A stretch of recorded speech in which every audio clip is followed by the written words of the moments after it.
नमस्कार। 4 बड़ी खबर में आप सभी का स्वागत है और मैं हूं आपके साथ पूजा वाधवानी। आज की पहली बड़ी खबर राजधानी भोपाल से है, जहां उमा भारती का एक बड़ा बयान सामने आया है, जिसमें उन्होंने जनता से कहा है कि वे अपना हित देखकर वोट करें। वहीं दूसरी बड़ी खबर मध्य प्रदेश से है, जहां सरकार के गृह विभाग ने मध्य प्रदेश में अशांति फैलाने को लेकर एडवाइजरी जारी की है, जिस पर सियासत गर्मा गई है। तीसरी बड़ी खबर सिंगरौली से है, जहां बैठकी माफ करने का प्रस्ताव को लेकर अध्यक्ष और महापौर में ठन गई है। चौथी और आखिरी बड़ी खबर मंदसौर जिले से है, जहां की ग्रामीण योजनाओं से वंचित है। क्या है पूरा मामला, जानेंगे इसी कार्यक्रम में। तो आइए शुरू करते हैं 4 बड़ी खबर।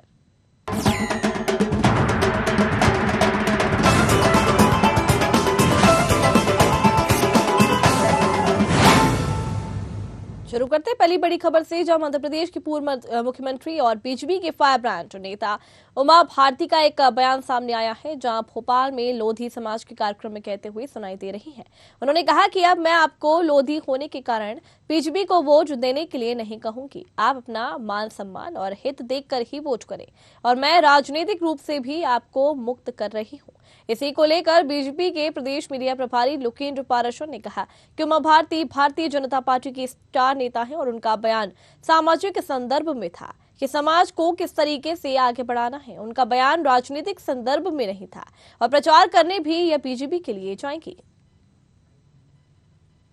देखो, उमा जी भारतीय जनता पार्टी का एक मजबूत स्तंभ है, एक मजबूत आधार है, और भारतीय जनता पार्टी प्रगति के लिए उसकी चिंता उनको हमेशा रहती है।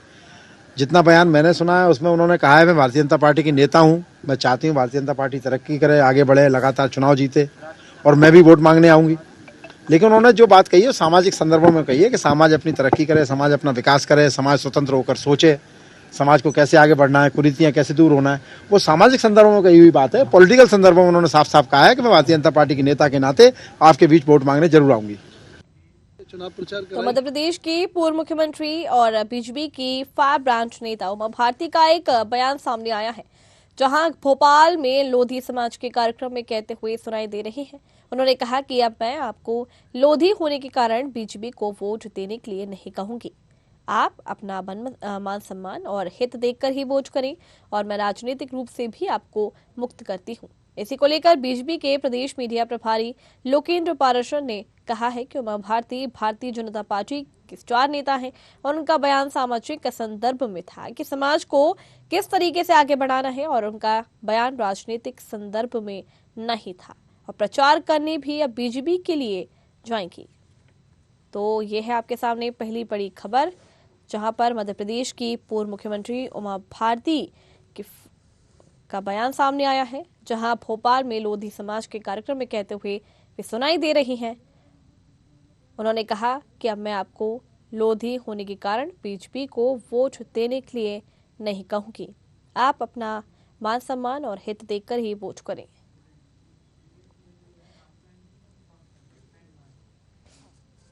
तो इस खबर पर ज्यादा जानकारी के लिए हमारे साथ संवाददाता विवेक सिंह हमारे साथ जुड़ गए हैं। विवेक, उमा भारती पूर्व मुख्यमंत्री है और एक स्टार ब्रांड नेता है, उनका ये बयान काफी सियासत यहाँ पर गर्मा गई है। वहीं लोकेंद्र पाराशर का भी यहाँ पर बयान सामने आया है कि उन्होंने राजनीतिक संदर्भ में ये नहीं कहा था, सामाजिक संदर्भ में कहा था। कितना उचित है उनका ये कहना?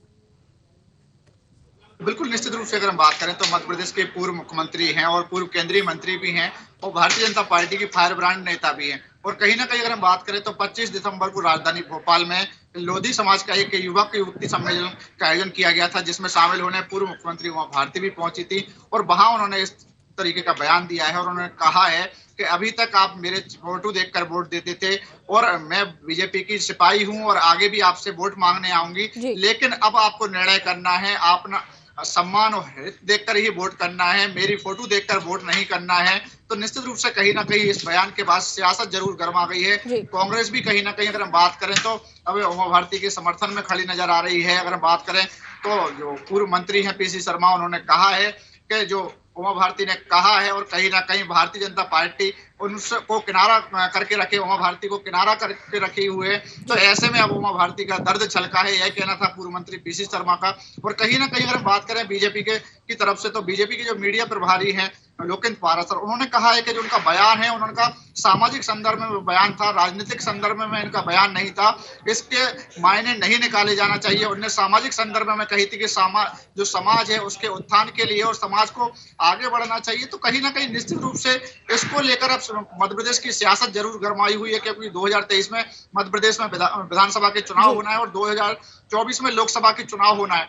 और बीजेपी की फायर ब्रांड नेता भी है उमा भारती। और अगर हम इसके पहले की बात करें तो इसके पहले वह नशा मुक्ति अभियान भी चला चुकी है। और ऐसे में अब जो बयान उन्होंने दिया है, तो कहीं ना कहीं भारतीय जनता पार्टी को लेकर यह बयान मुश्किलों में जरूर खड़ा कर सकता है भारतीय जनता पार्टी को, क्योंकि 2023 में विधानसभा के चुनाव होना है। और ऐसे में अगर हम बात करें तो मध्य प्रदेश में 40 से ज्यादा ऐसी विधानसभा की सीटें हैं जहां पर लोधी समाज का वर्चस्व है। और अब जब उमा भारती ने इस तरीके का बयान दिया है कि हमारी फोटो देख के वोट नहीं देना है, लेकिन हाँ उन्होंने एक बात और कही है कि भाई बीजेपी की सिपाही है और वोट मांगने जरूर आएंगे, लेकिन उन्होंने समाज से यह अपील की है कि उनको अब वोट जो करना है भाई राजनीतिक रूप से उनको मुक्त करती है, अपना हित और अपना सम्मान देखकर ये वोट करें। तो निश्चित रूप से अब देखना होगा कि इसके बाद भारतीय जनता पार्टी क्या अपनी रणनीति अपनाती है। जो पूर्व मुख्यमंत्री उमा भारती ने बयान दिया है और समाज में कितना असर पड़ता है, वो 2023 के विधानसभा और 2024 के चुनाव में इस बयान का कितना असर बीजेपी को पड़ता है, कितना नुकसान होता है या फिर कितना फायदा होता है,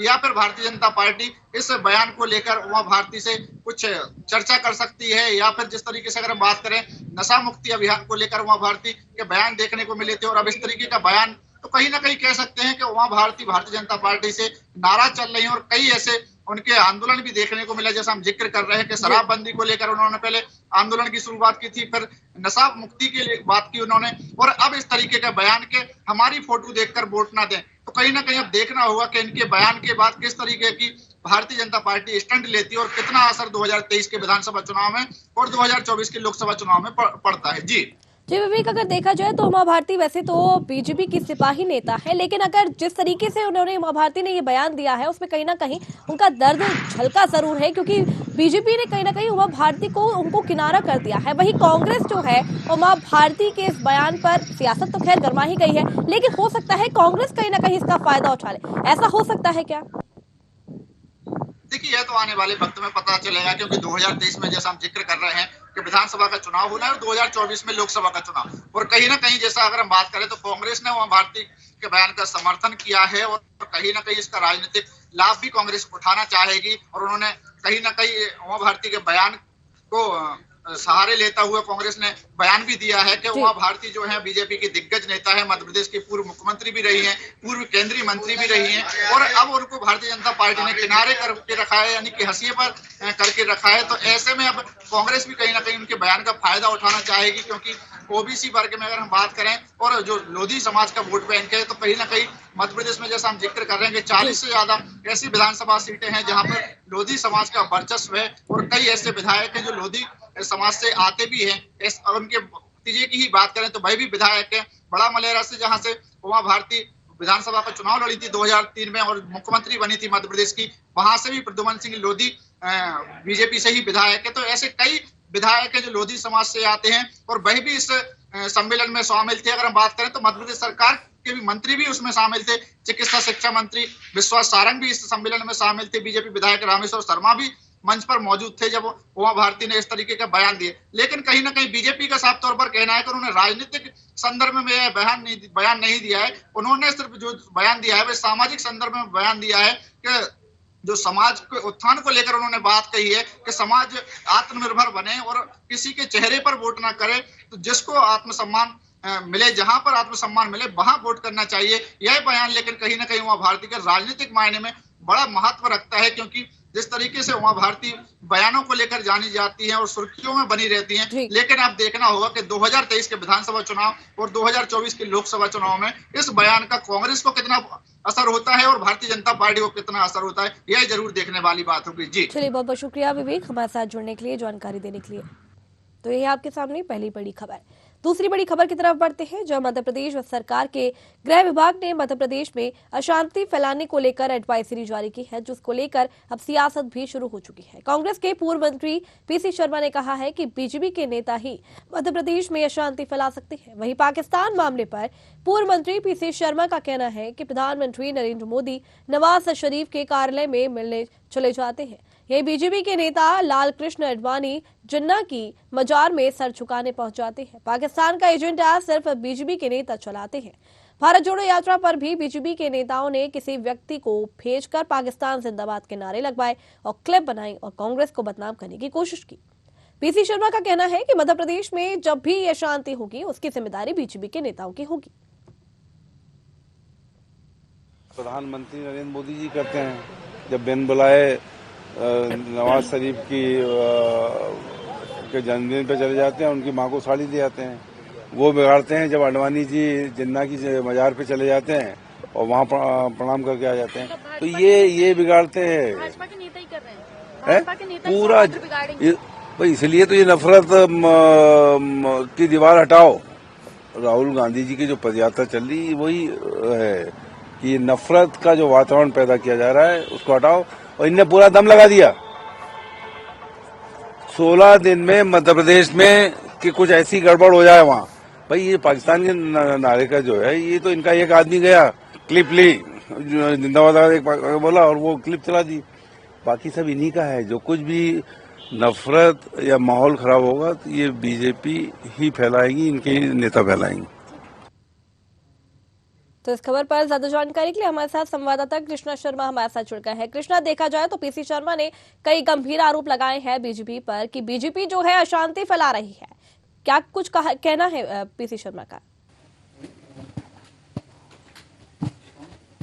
बिल्कुल पूजा, जिस तरह से मध्य प्रदेश सरकार के गृह मंत्रालय ने एडवाइजरी जारी किया है कि जनवरी से मार्च तक में मध्य प्रदेश में अशांति फैल सकती है, इसको लेकर कांग्रेस का कहना है कि मध्य प्रदेश में अशांति सिर्फ बीजेपी फैला रही है और ये पूरा 2023 के चुनाव को लेकर प्लान है। और पीसी शर्मा ने इस पे बयान भी दिया है कि जिस तरह से मध्य प्रदेश में जो भारत जोड़ो यात्रा निकली थी उसमें अशांति फैलाने का काम किया था। पाकिस्तान के एजेंडे पर पाकिस्तान जिंदाबाद के नारे लगाने का काम बीजेपी के इशारों पे हुआ था। वहीं पाकिस्तान का जो एजेंडा होता है, चाहे प्रधानमंत्री नरेंद्र मोदी का पाकिस्तान सहवाज से मिलने जाना हो, चाहे लाल कृष्ण आडवाणी का जाना हो जिन्ना की मजार पे, तो ये जितने भी मुद्दे हैं अशांति के या भारत पाकिस्तान के, वो समय समय पर बीजेपी चलाती है अपनी चुनावी फायदों के लिए। तो कहीं ना कहीं जो अशांति यदि मध्य प्रदेश में फैलती है उसकी पूरी जिम्मेदारी बीजेपी की होगी। जी, तो जिस तरीके से पीसी शर्मा का कहना है कि भारत जोड़ो यात्रा में जिस तरीके से एक व्यक्ति ने आके वीडियो बनाया था और अशांति फैलाई थी, तो उन्होंने बीजेपी पे कहीं ना कहीं आरोप लगाया है। तो क्या कुछ कहना है बीजेपी का, क्योंकि बीजेपी पर कई गंभीर आरोप लगे हैं? बिल्कुल, पीसी शर्मा ने यह आरोप लगाया है कि जिस तरह से भारत जोड़ो यात्रा को लेकर बीजेपी कह रही थी कि भारत जोड़ो यात्रा पर पाकिस्तान जिंदाबाद के नारे लगे हैं, उसका जवाब उन्होंने दिया है कि ये पूरी साजिश और पूरा षड्यंत्र जो है बीजेपी का है और कहीं ना कहीं ये चुनावी मुद्दे बनाने की कोशिश की जा रही है। जी, तो क्या सचमुच ये चुनावी मुद्दे बनाने की कोशिश की जा रही है? क्योंकि लगातार पीसी शर्मा ने कई गंभीर बीजेपी पर आरोप लगाए हैं। तो जिस तरीके से सारे आरोप यहाँ पर लगाए गए हैं, किसी भी बीजेपी नेता का इस पे कुछ कहना है क्या? देखिए, जिस तरह से आरोप और प्रत्यारोप चल रहे हैं वो 2023 के चुनाव की पहला चरण है कहा जा सकता है, क्योंकि अभी जुबानी जंग तेज हुई है, अभी मैदानी जंग बाकी है। तो 2023 के लिए अभी से आरोप प्रत्यारोप का दौर शुरू हो गया है। बीजेपी का इसमें साफ तौर पे कहना है कि सरकार का काम है, गृह मंत्रालय ने एडवाइजरी जारी की है। यदि गृह मंत्रालय को ऐसा लग रहा होगा इंटेलिजेंस की रिपोर्ट के कि मध्य प्रदेश में अशांति फैल सकती है, तो उसने एडवाइजरी जारी की है। और कांग्रेस को यह कहना कि बीजेपी फैलाएगी, ये गलत है, क्योंकि कहीं ना कहीं सरकार अपना काम कर रही है। चलिए, बहुत बहुत शुक्रिया कृष्णा हमारे साथ जुड़ने के लिए, जानकारी देने के लिए। तो ये थी आपके सामने दूसरी बड़ी खबर। बढ़ते हैं तीसरी बड़ी खबर की तरफ, जहां सिंगरौली से है ये खबर, जहां नगर निगम में आम आदमी पार्टी की सरकार होने के बावजूद महापौर रानी अग्रवाल को अपने पार्षदों के साथ धरने पर बैठना पड़ा। दरअसल नगर पालिका निगम परिषद के एमआईसी की बैठक में महापौर रानी अग्रवाल बाजार की बैठकी माफ कराने का प्रस्ताव नगर पालिका निगम अध्यक्ष देवेश पांडे के समक्ष रखा, लेकिन कोई प्रतिक्रिया नहीं मिलने पर टकराव की स्थिति बनने लगी, जहां महापौर रानी अग्रवाल बैठक का बहिष्कार कर अपने पार्षदों के साथ धरने पर बैठ गई है। महापौर ने भाजपा सरकार पर तंज कसते हुए कहा कि भाजपा का अध्यक्ष एवं नगर निगम कमिश्नर हमें अपना काम नहीं करने दे रहे हैं, जबकि बाजार बैठकी जनता से जुड़ा मुद्दा है। जैसा कि हमारे एमआईसी के सदस्यों द्वारा एमआईसी की जब बैठक हुई तो उसमें कई मुद्दे थे, अहम थे। उस मुद्दे में एक बाजार बैठकी का भी था कि इस एजेंडे को लिया जाए और परिषद तक लिया जाए और ताकि बाजार बैठकी को माफ किया जाए। लेकिन माननीय अध्यक्ष द्वारा और माननीय कमिश्नर द्वारा ऐसा क्या दबाव था कि उनको एजेंडे में नहीं लिया गया और परिषद तक नहीं पहुंचाया गया। बस हमारा एक था कि आप इस मुद्दे को बाजार बैठकी को परिषद तक लेके जाए और परिषद पास करे या ना करे वो मंदिर है और राज्य शासन तक ऊपर तक भेजा जाए। तो खबर सिंगरौली से है, जहां नगर निगम में आम आदमी पार्टी की सरकार होने के बावजूद महापौर रानी अग्रवाल को अपने पार्षदों के साथ धरने पर बैठना पड़ा। दरअसल नगर पालिका निगम परिषद के एमआईसी की बैठक में महापौर रानी अग्रवाल बाजार की बैठकी माफ कराने का प्रस्ताव नगर पालिका निगम अध्यक्ष देवेश पांडे के समक्ष रखा, लेकिन कोई प्रतिक्रिया नहीं मिलने पर टकराव की स्थिति बनने लगी, जहां महापौर रानी अग्रवाल बैठक का बहिष्कार कर अपने पार्षदों के साथ धरने पर बैठ गई। महापौर ने भाजपा सरकार पर तंज कसते हुए कहा कि भाजपा का अध्यक्ष एवं नगर निगम कमिश्नर हमें अपना काम नहीं करने दे रहे हैं, जबकि बाजार बैठकी जनता से जुड़ा हुआ मुद्दा है। तो ये है आपके सामने तीसरी बड़ी खबर, जहां पर सिंगरौली में नगर निगम में आम आदमी पार्टी की सरकार होने के बावजूद महापौर रानी अग्रवाल को अपने पार्षदों के साथ धरने पर बैठना पड़ा। दरअसल नगर पालिका निगम परिषद के एमआईसी की बैठक में महापौर रानी अग्रवाल बाजार की बैठकी माफ कराने का प्रस्ताव नगर पालिका निगम अध्यक्ष देवेश पांडे के समक्ष रखा।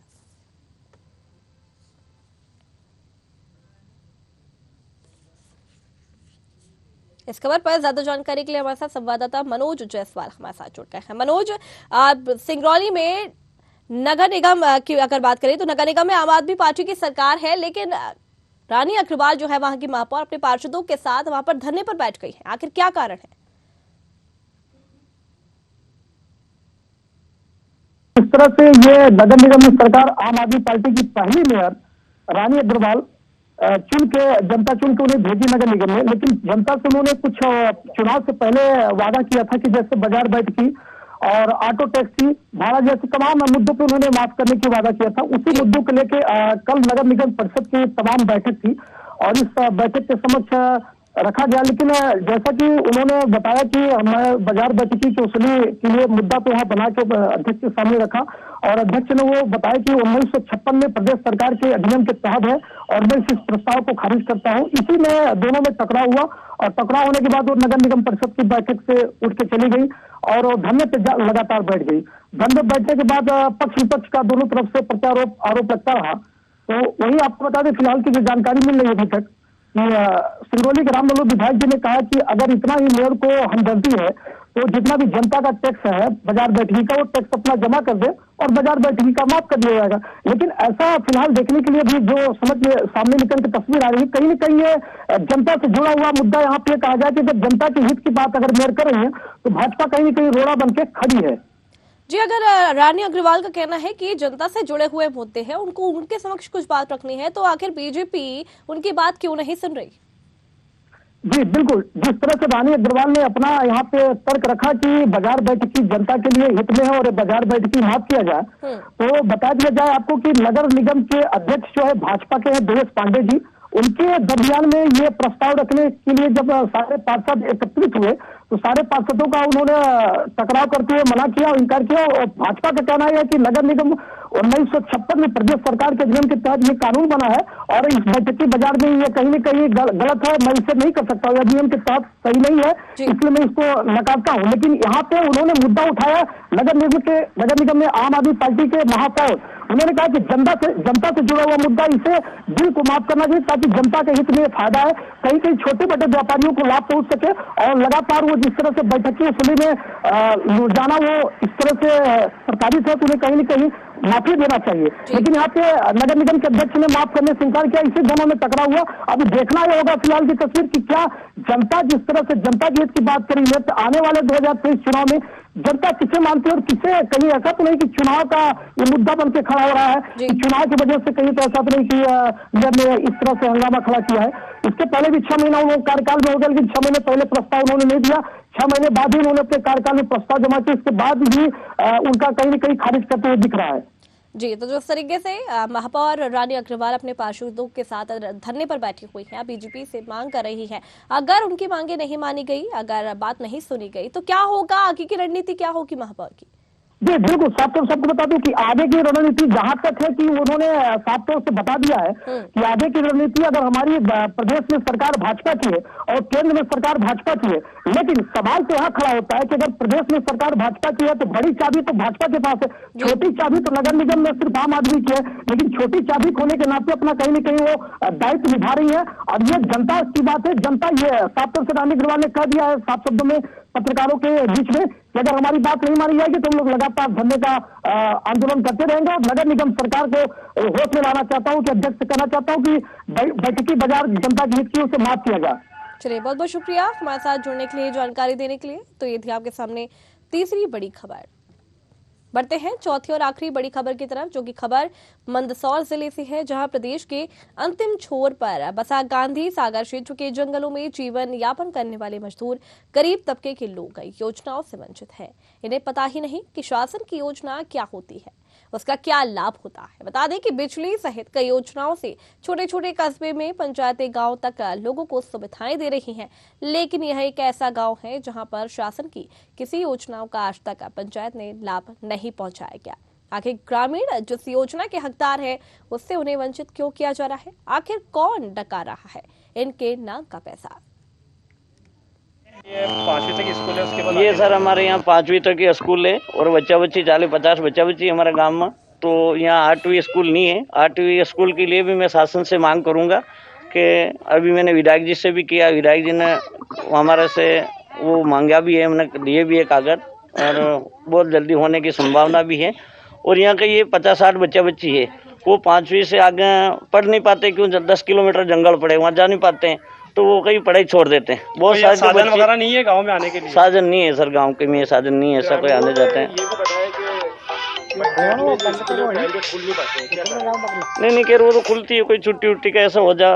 बाकी मैं तो जब भी देखता हूँ हमारे को तो मिलता ही है, कभी कभार ऐसा होता भी है थोड़ा, वो भी हमने किया मास्टर लोगों से भी आग्रह भाई तुम ज्ञान दो, और वैसे बता भी रही हैं। हमने तो जब भी देखा हाँ, और फिर वैसा होगा तो बता रहे गांव वाले, और मैं बोलूंगा भी कई लोगों से, उन लोगों से भी बोलूंगा। मैं तो माँ को सोच रहा कि स्कूल यहाँ एक ही स्कूल है जो मोए 5वीं क्लास में, फिर आगे जाए कोई नहीं। माँ का गाँव में आंगनबाड़ी भी कोई नहीं, माँ का गाँव में रोड भी कोई नहीं। मैं माता पानी लावा बावड़ी मो, माँ के बिल भी गणो आवे।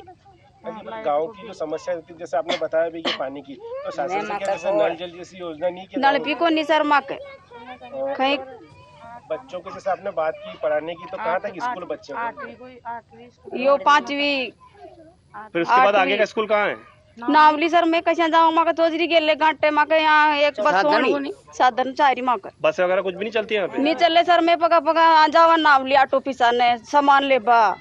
अच्छा, शासन से आपको प्रधानमंत्री आवास मिला कि नहीं मिला? नहीं मिले सर, मारे झोपड़ों का।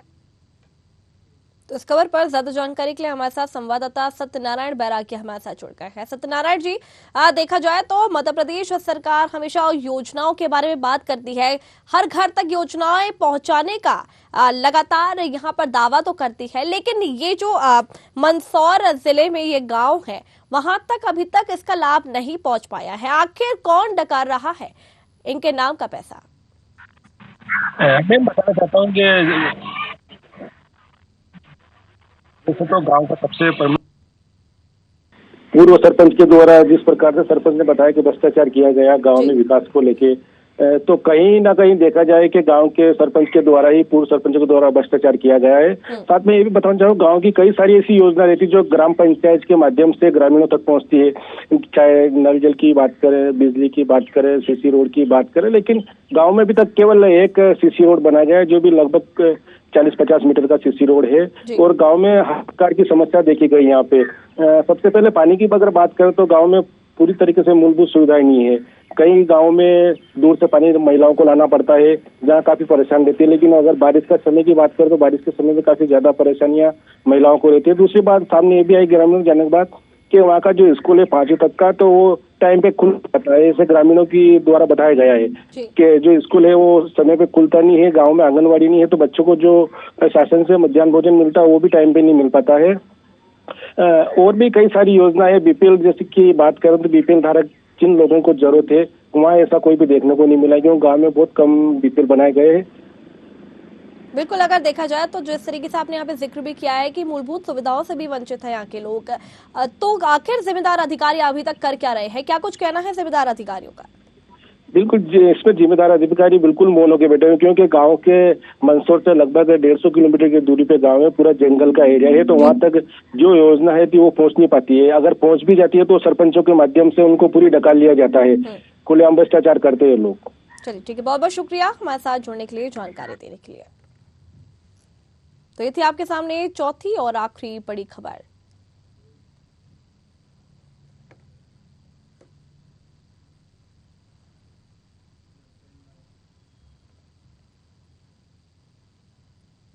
तो ये थी आपके सामने 4 बड़ी खबर। अगली बार फिर मिलेंगे 4 नई बड़ी खबरों के साथ। तब तक के लिए देखते रहिए न्यूज़ 8। नमस्कार।